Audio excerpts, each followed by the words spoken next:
yang berkaitan dengan pengupahan. Dewan Pimpinan Pusat Serikat Pekerja Nasional dengan ini menyatakan sikap dan menuntut: pertama, meminta kepada pemerintah untuk menghentikan segala pembahasan terkait RPP pengupahan dan membatalkan formula kenaikan upah minimum yang mendasarkan kepada inflasi ditambah pertumbuhan ekonomi. 2. Meminta agar Serikat Pekerja Serikat Buruh dilibatkan dalam penetapan upah minimum melalui Dewan Pengupahan. Hal ini sangat prinsip karena keterlibatan serikat pekerja akan bisa mempengaruhi kebijakan dalam pengupahan. 3. Menuntut agar komponen kebutuhan hidup layak dirubah dari yang saat ini hanya 60 item komponen menjadi 84 item komponen. 4. Menuntut agar pelaksanaan struktur dan skala upah dalam pengupahan menjadi wajib dilaksanakan di perusahaan, serta adanya sanksi pidana bagi yang tidak melaksanakannya. 5. Mendesak gubernur dan bupati wali kota untuk menetapkan kenaikan upah minimum 2016 sesuai mekanisme yang sudah berjalan selama ini, yaitu melalui rekomendasi Dewan Pengupahan Kabupaten, Kota, dan Provinsi. Demikian pernyataan sikap Dewan Pimpinan Pusat Serikat Pekerja Nasional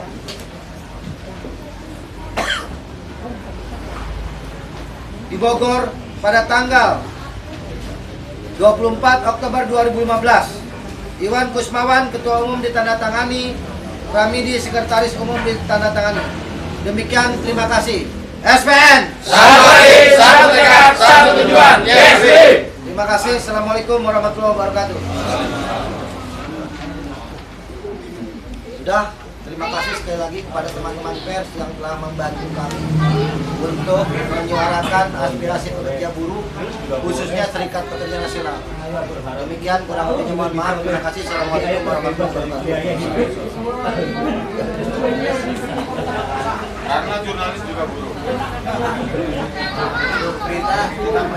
Jadi ini tolong ditambahkan, ini yang hari sebagai wakil ketua DPD, di tengah Bung Saukani mewakili Provinsi Banten, dan di sebelah kiri saya Bung Ashari dari Provinsi DKI Jakarta.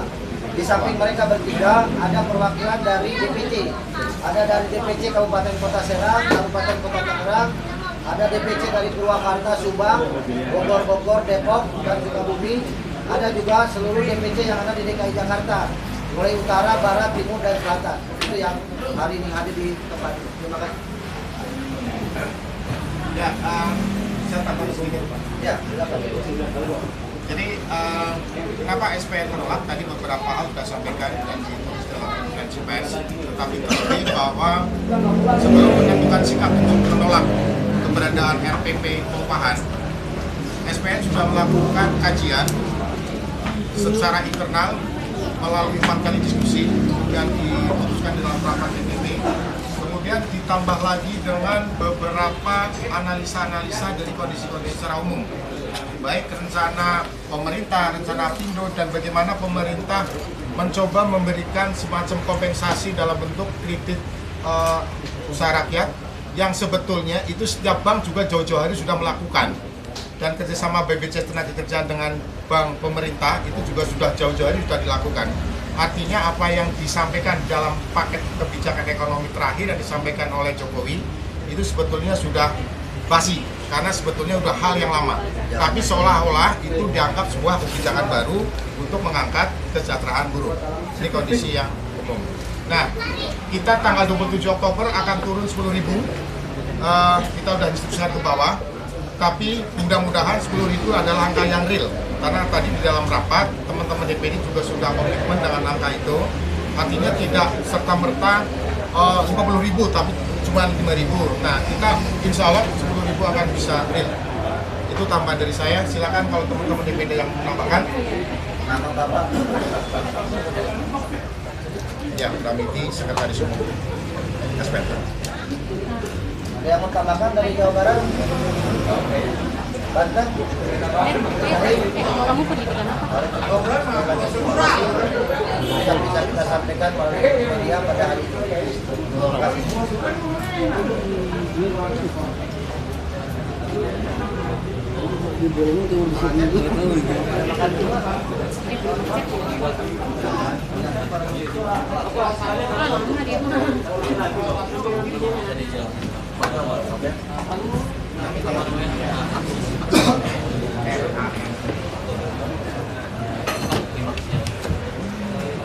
Apa udah ada upaya-upaya ada persoalan kerja atau ke atau merevisi atau gimana dari Ya. RPP? Jadi secara prinsip kalau berbicara masalah pengupahan sampai hari ini yang namanya Undang-Undang 13 2003 itu belum ada revisi khusus pasal yang berkaitan dengan pengupahan. Oleh karena itu bahwa upah minimum itu ditentukan melalui mekanisme Dewan Pengupahan Kabupaten Kota dan Dewan Pengupahan Provinsi. Di dalam Dewan Pengupahan Kabupaten Kota maupun Provinsi itu ada 3 unsur. Unsur pemerintah, unsur pengusaha yang selalu diwakili Apindo atau Kadin, dan unsur serikat pekerja serikat buruh. Di sana telah diputuskan dan ditetapkan untuk melakukan sebuah survei. Di kabupaten kota mana, misalnya ambil yang terdekat Kota Bogor, berapa pasar yang akan dilakukan survei oleh tim tadi. Nah, ketika telah ditentukan bahwa 4 pasar akan dilakukan survei, maka masing-masing unsur ini akan turun ke 4 pasar tadi. Mereka yang akan melakukan sebuah survei, bisa survei tanya, artinya tidak dibeli, bisa survei beli, atau survei berdasarkan harga pasar yang dipegang oleh dinas pasar. Tetapi kelaziman dan kebiasaan itu dilakukan survei beli, sehingga ada dinamika tawar-menawar. Nah, oleh karena itu, ini adalah mekanisme yang setiap tahun ditempuh oleh Dewan Pengupahan. Di tahun ini, setelah pemerintah mengeluarkan paket kebijakan 1, 2, 3 sampai dengan 5 kemarin malam itu, ternyata yang menyentuh tentang persoalan buruh adalah di paket keempat. Tetapi di paket keempat ini bukan menyentuh persoalan buruh secara memberikan kesejahteraan langsung. Justru malah terbalik. Yang kita berpikir akan memberikan satu kesejahteraan lebih, ternyata kita sangat terperanjat ketika paket ini akan menyentuh kepada pencitraan saja. Seolah-olah pemerintah sudah memberikan goodwill kepada pekerja melalui yang tadinya RPP pengupahan sekarang menjadi peraturan pemerintah, misalkan begitu. Ternyata setelah kita kaji lagi dari draft yang ada, di situ sangat tidak dinamis. Artinya sangat tidak dinamis itu yang namanya Undang-Undang 13 2003 mestinya juntonya itu baik Kepmen, Permen, Inpres maupun Pem itu harusnya meningkatkan sebuah derajat untuk implementasi pelaksanaan daripada upah minimum. Tapi ini terbalik. Terbalik bahwa pertama terjadi kemunduran. Di dalam rancangan PP tersebut dikatakan upah akan dilakukan kenaikan 1 tahun sekali. Undang-undang sudah menyatakan itu. Tanpa disebutkan di dalam PP pun itu wajib hukumnya. Yang kedua, yang cukup terperanjat bagi kita adalah bahwa penetapan upah minimum hanya didasarkan kepada inflasi dan pertumbuhan ekonomi. Nah, ini jelas sudah menyimpang dari Undang-Undang 13 2003, di mana kewajibannya untuk menetapkan upah minimum itu harus berdasarkan survei KHR, komponennya ada 60 item. Setelah itu diputuskan oleh rapatnya Dewan Pengupahan Kabupaten Kota maupun Provinsi, ditambah dengan inflasi dan pertumbuhan ekonomi. Jadi ada 3. Sekarang dipangkas 1. Otomatis ini akan terjadi ketimpangan. Ketika terjadi pemangkasan, contoh ilustrasi yang sangat jelas, misalnya Kota Bogor itu sekarang 2.711.000. 2.711.000 itu angka mati yang akan ditambahkan inflasi, misalnya simulasinya itu 5%, ditambahkan dengan pertumbuhan ekonomi 4,5%, totalnya adalah 9,5%, jadi 2.711 hanya ditambahkan 9,5%. Itu yang akan menjadi upah minimum 2016. Nah, ini yang kita tolak. Karena apa? Karena tidak didasarkan kepada prosedural yang berlaku. Di mana prosedural itu harus ada yang namanya komponen kebutuhan hidup layak. Itu yang pertama. Yang kedua, ya, di samping tadi adalah 1 tahun tetap dilakukan, terus upah minimum hanya untuk inflasi dan pertumbuhan ekonomi. Yang ketiga, ini lebih aneh lagi. Yang ketiga adalah berkaitan dengan struktur skala upah.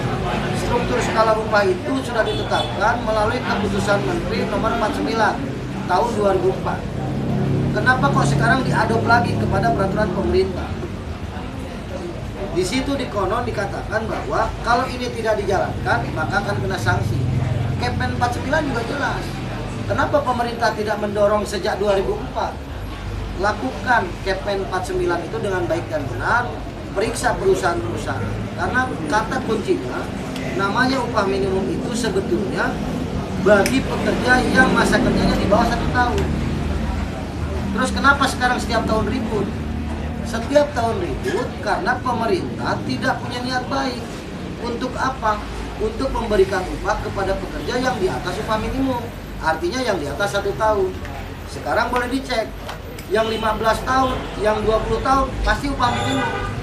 Makanya ribut. Tapi kalau dari awal ketika Kepen 49 itu diberlakukan tahun 2004, didorong semua pengusaha untuk melaksanakan struktur skala upah bagi pekerja yang di atas 1 tahun. Dorong terus itu. Bagi yang tidak ada serikat pekerja, masukkan Kepen 49. Bagi yang ada serikat pekerja, rundingkan melalui perjanjian kerja bersama. Ini enggak, cenderung diabaikan, biar itu ribut, ini menjadi rutinitas tahunan. Nah, sebetulnya siapa yang menghendaki ini? Pemerintah juga. Nah, oleh karena itu, di samping RPP yang akan jadi PP ini bertolak belakang dengan Undang-Undang 1373, telah terjadi penyimpangan terhadap hak dasar daripada Undang-Undang Dasar 1945. Di mana di situ disampaikan bahwa pekerja itu harus diberikan penghidupan yang layak. Kalau sekarang ternyata hanya inflasi sama pertumbuhan ekonomi, bagaimana mau dikatakan bahwa pekerja itu layak? Yang terjadi adalah penyekatan, kanalisasi, lebih ekstrimnya adalah bahwa pemerintah cinta upah murah. Itu yang sangat penting. Kalau pemerintah cinta upah murah, maka pemerintah tidak akan memberikan goodwill kepada pekerja Indonesia, kepada pekerja di mana saja. Yang terjadi adalah kamu saya bayar sekian, mau kerja syukur, enggak, minggir. Ini kata kuncinya jadinya seperti itu sekarang ini.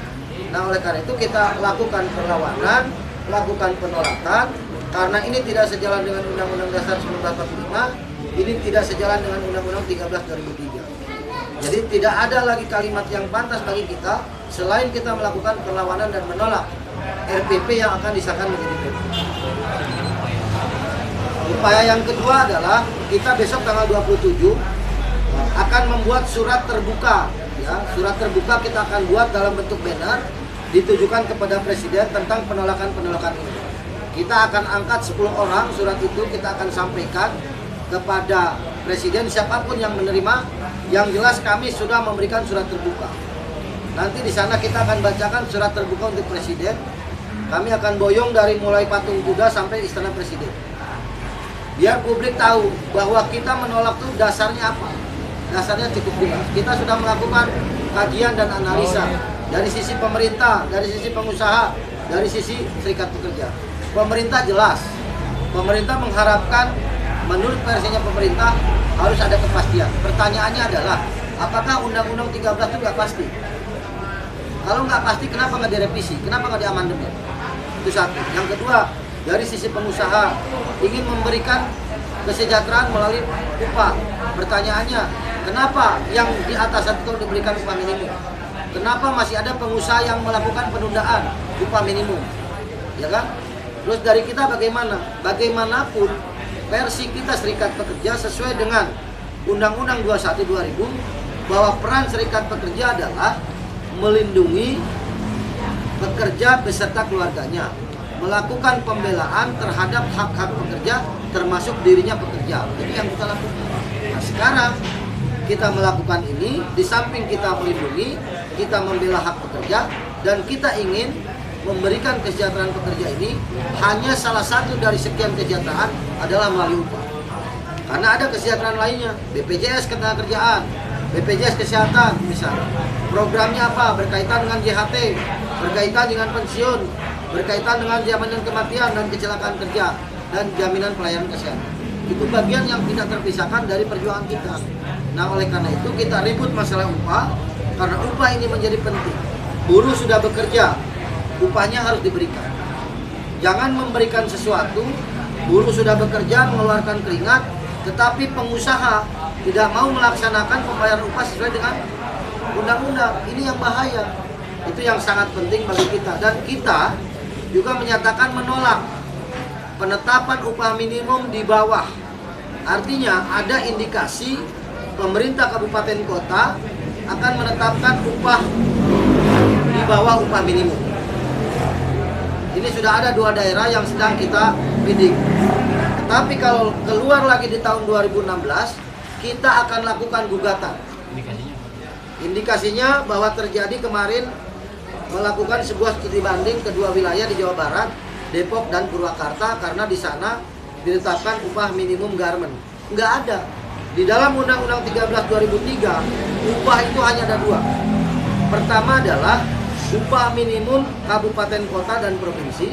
Yang kedua, upah minimum sektor kabupaten kota dan upah minimum sektor provinsi. Jadi cuma ada 2. Di luar upah minimum itu adalah struktur skala upah. Struktur skala upah itu pertama bisa dirundingkan oleh serikat pekerja, masuk di dalam perjanjian kerja bersama, bisa langsung merujuk kepada Kepmen 49 2004. Di situ sudah jelas rujukannya apa yang termasuk di dalam struktur skala upah. Jadi ini komitmen ini tidak jelas. Sejak diundangkan 2003, keluarkan Kepmen 49 2004 sampai dengan sekarang ini nggak jelas. Kok sekarang 2015, 1 tahun kepemimpinan Jokowi JK, banyak mengeluarkan kebijakan-kebijakan yang bertentangan. Contoh, ketika peraturan pemerintah tentang jaminan hari tua, ya kan? Kita tentang, kita tolak, kita demo habis-habisan. Ternyata dirombak, direvisi dengan alasan saya kan belum baca. Kalau memang itu belum dipelajari, dipahami, kenapa dia tanda tangan? Nah, ini akan terjadi nasibnya seperti itu. Nah, apakah setiap kebijakan presiden itu ketika bertentangan dengan kesejahteraan pekerja maupun buruh selalu kita lawan, baru itu direvisi? Kita tidak mengharapkan. Maka kita ingatkan melalui aksi-aksi yang sekarang ini agar pemerintah jangan dipermalukan untuk kesekian kalinya akibat dari kebijakan-kebijakan yang tidak profesional. Karena jelas misi RPP ini yang akan jadi PP itu adalah misi kapitalis, di mana kapitalis itu adalah pengusaha-pengusaha hitam yang sekarang sedang berkarya di Indonesia. Investor itu investor bodong, yang banyak itu adalah broker-broker, di mana nanti masuk investor tidak langsung tapi melalui broker. Nah, kebijakan yang akan diterima bukan oleh owner langsung, tetapi melalui broker. Kebijakan apa yang didapatkan? Perizinan dibebaskan. Setelah dia dibebaskan perizinan, dia operasional di situ, mendapatkan satu keuntungan. Setelah itu tinggalkan buruhnya, karena dia sudah mendapatkan keuntungan. Contoh kecil, Jakarta Utara, sekarang di Kota Bogor terjadi. Hal ini harus ada pemikiran yang memang secara proporsional, secara profesional itu dilakukan oleh pemerintah. Pemerintah pusat yang punya connecting langsung dengan provinsi dan kabupaten kota. Kalau tidak, negara ini dalam tanda kutip apakah akan memberikan kesejahteraan kepada pekerja melalui upah atau tidak? Kalau tidak, sekali lagi saya katakan bahwa Indonesia adalah cinta upah murah. Itu kata kunci. Jelas motifnya dari Ya. atau maksudnya Ya. untuk kepentingan motif. Ramidi, Pak Sekum, silakan Pak ditambahkan. Ini tadi terkait dengan upaya-upaya yang sudah kita lakukan atau yang Oke. sudah kita lakukan. Sebetulnya isu tentang upah akan ditentukan 2 tahun sekali, 5 tahun sekali, kemudian diabaikan tentang peran Dewan Pengupahan dalam penentuan upah. Itu Kementerian Tenaga Kerja atau pemerintah tidak pernah transparan.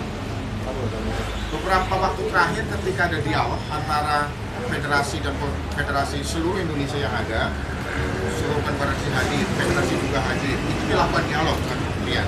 Ini dalam rangka upaya bagaimana agar RPP ini nggak menjadi PP. Tetapi mereka nggak pernah transparan. Draft RPP-nya pun sampai hari ini dibuat tersembunyi. Nah, RPP ini sebetulnya sudah diolah dari 4 tahun yang lalu.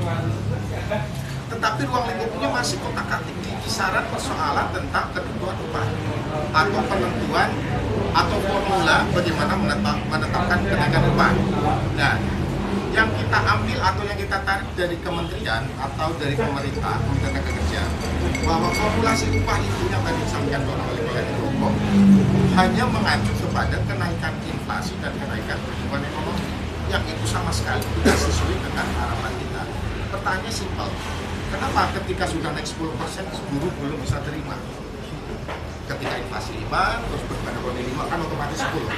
Simpel saja, karena ternyata kondisi sekarang upah yang ada di Indonesia belum standar.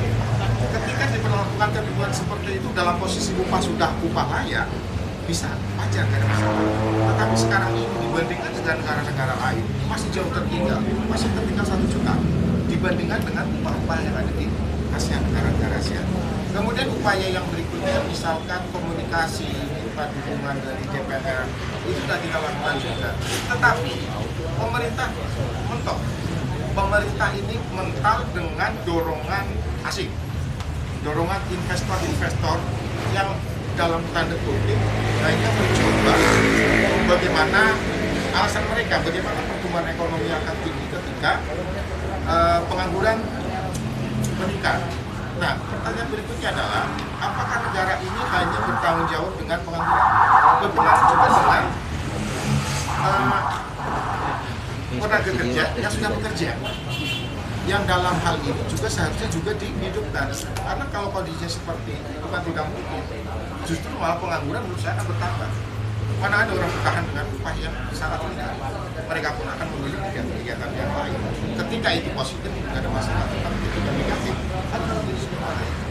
Itu kurang lebih bahwa kondisi yang ada sekarang ini kalau ngomong tentang upah, sama sekali masih jauh dari layak. Sama sekali masih belum sesuai dengan harapan. Upah yang diterima buruh itu adalah upah di keuntungan yang sudah ada yang lain-lain. Mungkin kalau dibandingkan dengan pegawai negeri ada yang cuma gajinya 2 juta segala macamnya. Tapi jangan lupa pegawai negeri ini masih dapat fasilitas macam-macam. Buruh tidak. Buruh cuma apa yang dilakukan dibayar, yang juga berbahaya.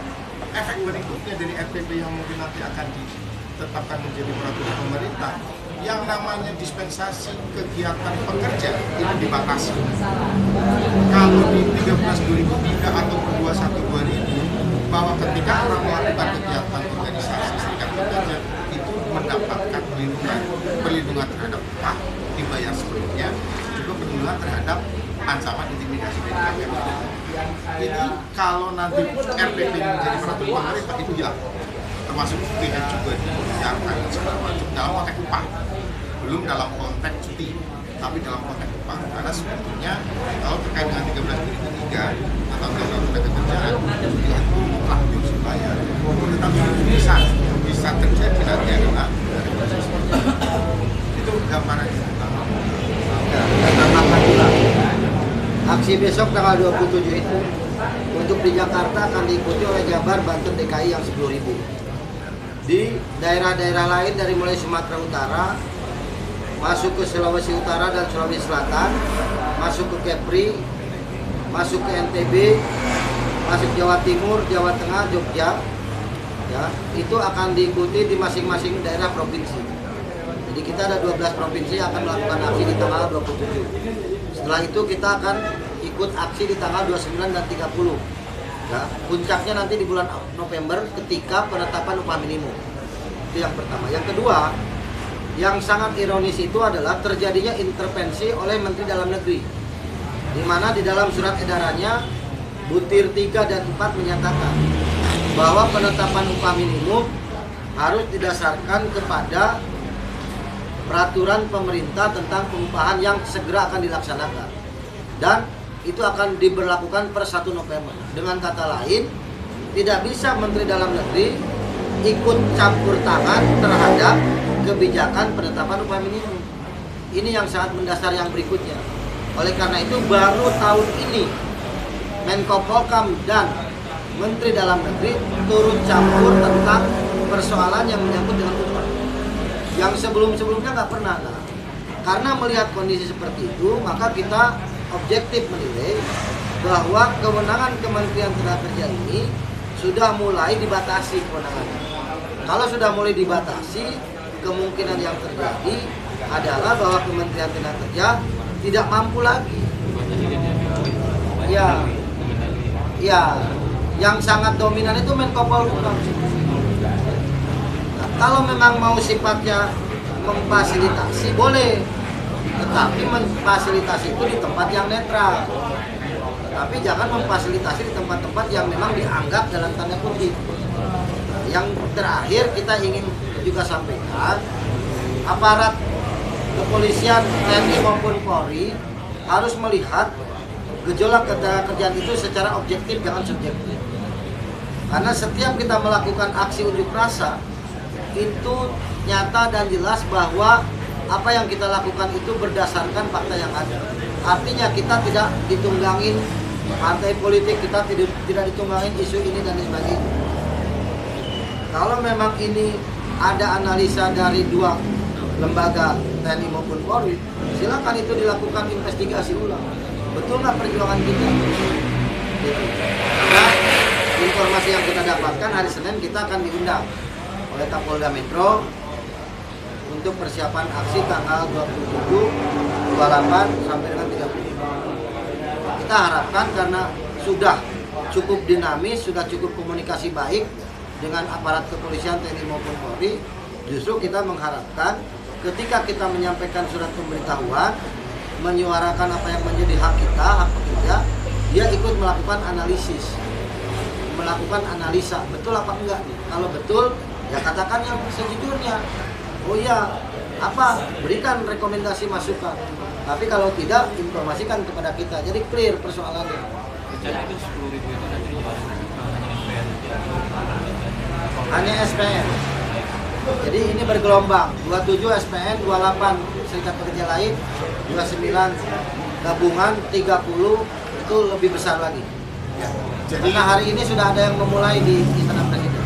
Jadi ada beberapa agenda ya. Di tanggal 24 itu KPBI di Istana, tanggal 25 ada konferensi pers di Jakarta. Ini semua terkait dengan penolakan RTP ya, RTP perumahan. Kemudian tanggal 26 itu ada aksi di kawasan pengawasan industri dengan melakukan penyebaran leaflet melalui konvoy motor. Tanggal 27 SPN saja di Istana, kemudian 28 KSPSI di Istana dan di DKI.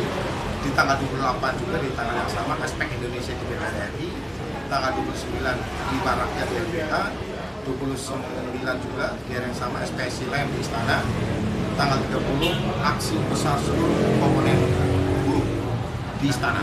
Targetnya adalah kandidat.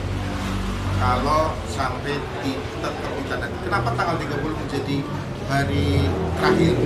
Karena 1 November itu beberapa provinsi harus sudah menentukan upah. Nah, kalau dasar penentuannya belum ada, kita jadi repot. Maka ini tanggal 30 harus dorong demikian upah. Yang tadi saya tambah informasi tentang kredit usaha rakyat. Ini didorong sedemikian rupa oleh pemerintah, oleh Jokowi akan cepat-cepat ditangani, diinformasikan ke seluruh pekerja agar untuk iming-iming saja. Padahal yang tadi saya sampaikan dalam rapat tadi bahwa KOR ini sudah berjalan jauh-jauh hari sebelum ada kondisi. Dan jauh-jauh hari juga yang namanya BPJS Ketenagakerjaan memang menginvestasikan dananya di bank-bank pemerintah juga. Jadi kayak bong-bongan juga gitu. Nah, kemarin di tanggal 23 sudah ditandatangani PKS-nya, perjanjian kerjasama antara BPJS Ketenagakerjaan dengan beberapa bank pemerintah. Ini menunjukkan bahwa pemerintah tidak main-main tetap menggelontorkan RPP ini menjadi PP. Tetapi buruh dan pekerja pun tidak main-main. Jadi ada indikasi bahwa RPP nya akan didapat dan langsung diterapkan. Ya. diterapkan untuk penetapan upah Per pada 2004 November. ya, untuk 2005. Ya. Nah, bukannya ideal dalam sebuah kebijakan atau regulasi itu tidak langsung berlaku, Betul. bisa ya kan? Ada sosialisasi. Ada sosialisasi yang minimal seperti Transisi. undang-undang atau perda itu 1 tahun. Yes. Ya. Ini nggak ada. Enggak. SPN mencium bahwa akan Bukan mencium lagi, ini bukti. Ini bukti surat edaran Mendagri. di RPP itu nanti kan jadi RPP jadi PP ada regulasi turunan Pasti. pasti Ini. di setiap daerah Ya. provinsi. Saya bacakan Saja akan dirubah. surat edaran